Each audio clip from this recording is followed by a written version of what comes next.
controversial crash with Peter Sagan at the early part of the attack. It's Primoz Roglic who's stretching him now. It looks as though Atapuma's trying to get on terms with him. Serge Powell is gritting his teeth. Don't blame him. And right at the back, no reaction from Contador. Well, I think there is now. He's gone round the fading Powells.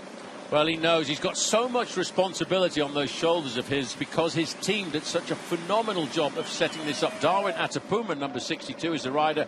Just caught out to asphyxiated a fraction. A great climber, Darwin Atapuma, but this year really hasn't had an awful lot to write home about.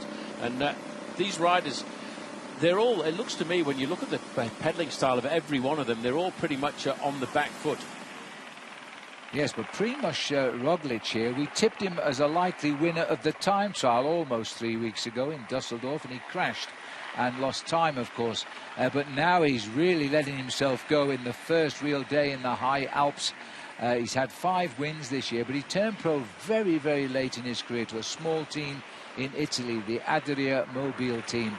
But now he's on a top team, and the man has already won a stage of the Giro d'Italia. Would love to take this one out today. Face of Michael Landa. We never know what that man's doing other than licking his lips in anticipation. There he is. Chris Froome, does he trust him or does he not? Well, there's plenty of discussions in the corridors of the hotels, Phil, because Michael Landa doesn't have a contract with Team Sky as of the moment for next year. Rumours very right that he's going to Movistar. Chris Froome, he's been offered a longer-term contract. I think he accepted it with Sky. Let's go to Christian van der Velde. You've been on this climb on your bike not long ago, Christian, and it looks as though the wind is swirling. Yeah, the wind definitely is swirling. I haven't, at the bottom, like we were saying before, had a nice tailwind, so that was definitely an advantage to these guys right here with Alberto Contador on the front. And also, you're going to go through this little place called the Plan de l'Echette, so it's a little bit flat there, one of the easiest parts of the whole entire climb. So I expect the real attacks that come after that last 7 or so kilometers to the finish line. That's when it is the steepest, and let's not forget, high altitude. Right around the Plan, it's right around 6,600 feet, so you can't back up your attacks too many times. You really only have a few in the holsters. You have to really time them and think about when you want to do that. Right before you cut to Alberto, I saw Bardet and Villemose having a little chat, so I'm sure they were thinking about when they should be attacking from behind. Let's not forget that Matthias Frank is sitting in the wings right there in that breakaway group with Alberto Contador, his teammate. Christian, you've ridden up the Galibier in the Tour de France. How does the altitude affect how you feel on the climb? Oh, like I said, the biggest thing is attacking. Like a lot of times at altitude, you can't attack and then attack and attack a couple times. You really only have a few, so you got to make it count. So you really want to think about when you want to do it, when you're going to make the biggest impact. And the biggest impact for me is really 5 to 6 kilometers to go to the top. So right now they have a little less than 10 kilometers, right about 6 miles to the top. It's going to even out just a little bit up here, and then right around that corner you're going to start getting steep and obviously a lot higher.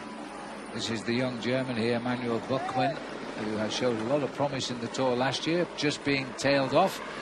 Let's go up to Bob Roll. Bob. Emmanuel Buchmann in a little bit of trouble, though.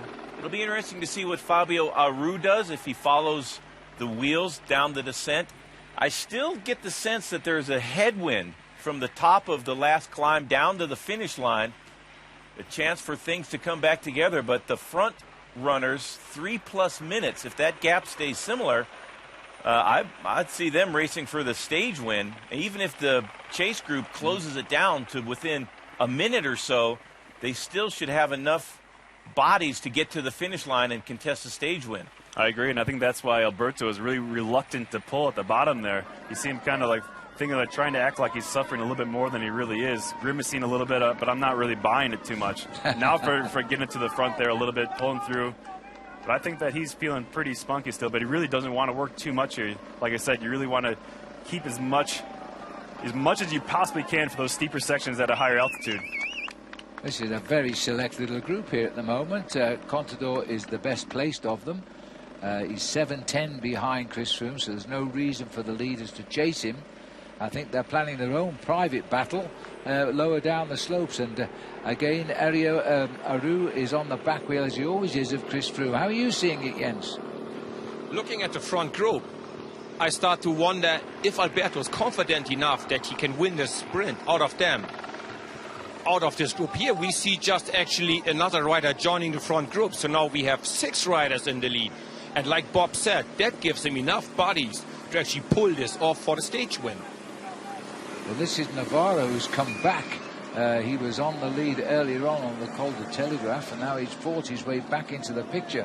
What does that tell us, Paul? They're slowing down or what? Is he recovering? Well, it tells me that they actually are not going as hard as they were in the first part of the climb for Danny Navarro to come back. And if they can work together, and as all of the other guys have said, if they can conserve that 3-minute gap over the top of the climb, then it's pretty much job done. They're not going to close a 3-minute gap on the descent over the top of the Col de Galibier, and then it's going to make it difficult. I wouldn't want to wait for the sprint finish because it's rather tricky.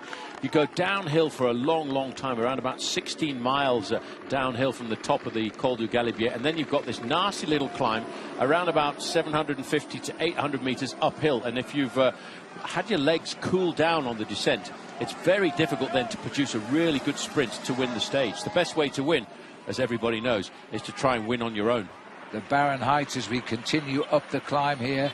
Nothing much grows up here, and of course it's covered in snow for all but about 4 months of the year. On the top of the Galibier, we look down from the helicopter. It's a duo battle, but you can feel the tension down there, Paul. Everybody in the yellow jersey group have got plans of their own. They're just not sure when to put them into play.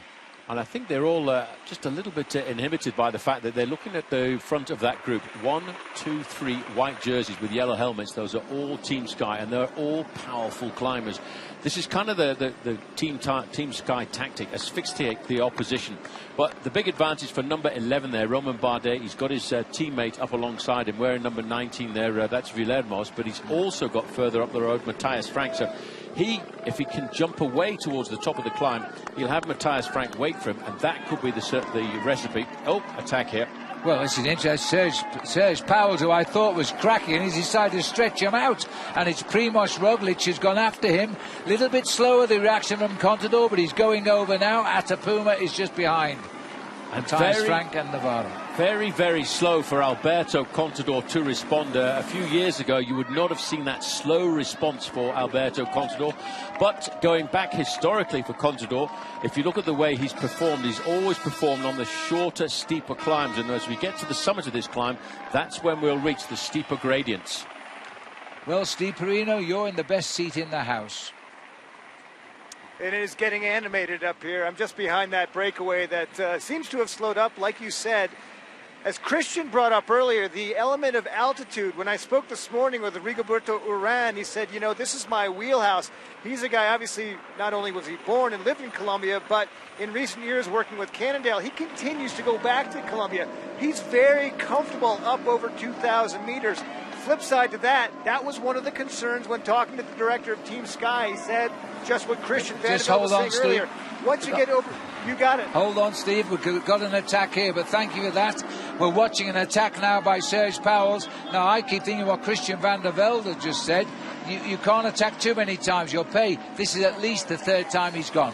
But if you go, you've got to go very, very hard and confidently, and that's what he's done. And it's put Primož Roglic as the rider in the black and yellow jersey there of Lotto Jumbo Enel in a position where he has to change. And look at this, he attacks very, very strong from the front.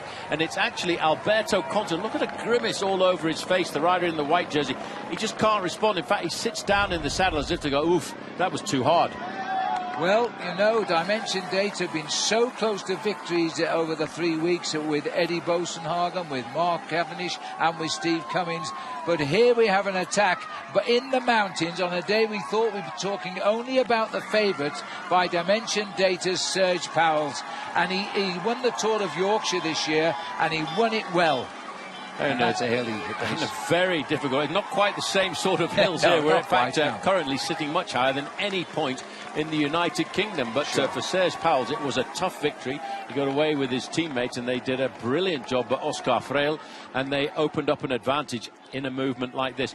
You know, he hasn't won a race since he won that race, but before that, you've got to go back an awful long way to around about 2009. He's not a prolific winner, but he was second on a very famous stage of the Tour de France last year to the summit of the Mont Ventoux.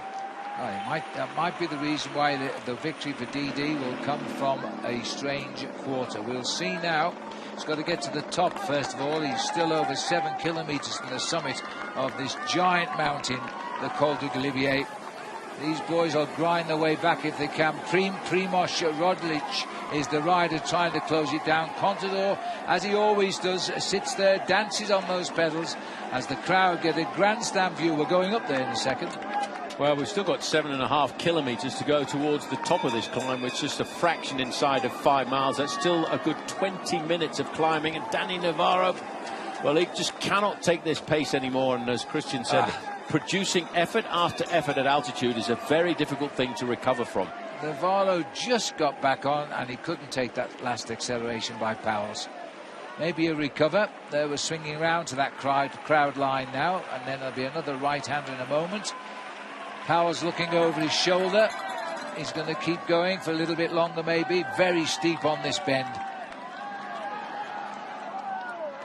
Your legs ache with his, I think, when you watch pictures like this. You see the crosswind coming from the flag. Well, this is the problem, Phil, with the top of the Col du Galibier, because you're zigzagging up the climb, and one stretch of road you've got a little bit of a tailwind, then you turn left and then you've got a bit of a headwind, and Roglic has again put time between himself, or a little gap between himself and Alberto Contador. Contador is doing everything he can to try and stay in contact, but he's on the limit all of the time. Oh, the face here of Serge Powell's.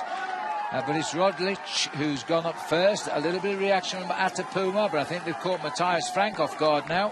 Yeah, that's number 14, looks over his shoulder. He now knows it's just a little bit too hard, but he's in two minds as well. He wants to stay in contact, the thought of maybe trying to win himself a stage this afternoon, but he also knows that behind it could be important for him just to keep hanging on for Romain Bardet, who's in the yellow jersey group. So we're now down to just 5 leaders, let's say. Frank's just about hanging on there by the seat of his pants. Meanwhile, some 2 minutes and 49 seconds back, we're looking at the yellow jersey group. Chris Froome with his 3 surviving teammates here. It's up to the others to attack Froome. Froome's very happy to keep it like it is. And Dan Martin's going up on the outside. And that was a move we should have expected. But Serge Powell's has gone again from the leading group. Now, Dan Martin, he really wants to do something special. He got caught out in the crosswinds. You know, he sits in 7th place in the overall standings, 1 second behind Simon Yates, and there's no response in the yellow jersey group. Well, Dan Martin, we knew he would have a go at some stage of the race. That's why Christian van der Velde picked him to win the stage today, as he starts today in 7th place, 2 minutes 3 behind Froome. Well, just going to say there, Phil, you can see there, now it's Primoz Roglic. They caught Serge Powell, and that rider in the black and yellow jersey, he's decided that his turn is to go out the front. Now, if they don't pull him back before the top, he's quite capable of riding solo to the finish. A junior world ski champion in the year 2007. He could jump off the top of the Galibier. He might even win if he hasn't forgotten his old skills. But this is now his first crack at the Tour de France, and he's putting a 2-time winner into difficulty here in Alberto Contador, who definitely wanted to try and make this stage his own. He had the plan with the team. He's on the wheel of Serge Powell's, but now this is a very serious move by Primoz Roglic to win the day. What a result it would be for him as well, the day after he lost the best placed man on his team overall in George Bennett. And let's not forget, if he can hold on his position as first man on the road, he'll pick up 20 points over the top of the Col du Galibier, and that will put him in a very solid 2nd place in the King of the Mountains competition. Latvian flag there. I don't think there's any Latvian riders in the race, but looking there at Dan Martin, the serious face of the quick-step man. His bobbing style. Well, now, there's no reaction here at all. This is still Kwiatkowski. He's been a superb pacemaker for Sky. Yeah, but did you see his face? Pain written all over the face, and it's actually putting Villermo's number 19 at the back here from AG2R into a spot of bother. Who's also been a change man. He's ridden a brilliant race this year in support of his team leader, Romain Bardet. He's just hanging on. We're just about 6 kilometres to go to the top, I think so. Then coming off on the right-hand side. Well, it looks like Nievi. It looks like Nievi to me. No, it's at number 7. Now, that's a bit of a shock because he was in the wheels until that point. As he comes back towards us, it is Mikel Nieve who's pulled out of the line. And Kwiatkowski there has done all the pacemaking, has just destroyed his own teammate. I'm just thinking about the quote that Dan Martin said this morning. He said, well, okay, I got caught out in the crosswinds. I lost a little bit of time, but he says, at least I'm standing up straight now.